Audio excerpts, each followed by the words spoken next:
across this country already. More than 6,000 flights already canceled. Lines at Logan in Boston, that airport, halting flights tonight.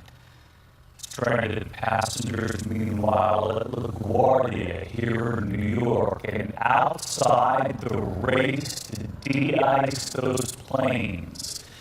And this evening, they are readying the powerful snow plows they use on those runways, plows that can clear the snow at 450 miles per hour.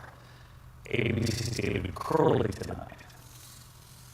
It's a snowy struggle de-icing jetliners, but tonight airlines are throwing in the towel as the storm intensifies.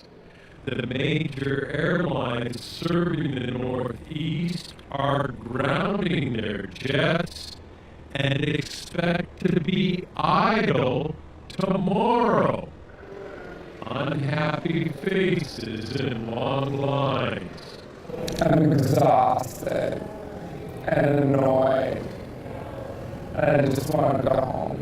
Boston's Logan Airport will be using this beast of a machine, the Vomus, which boasts a 450-mile-an-hour blower, a broom, and a plow blade.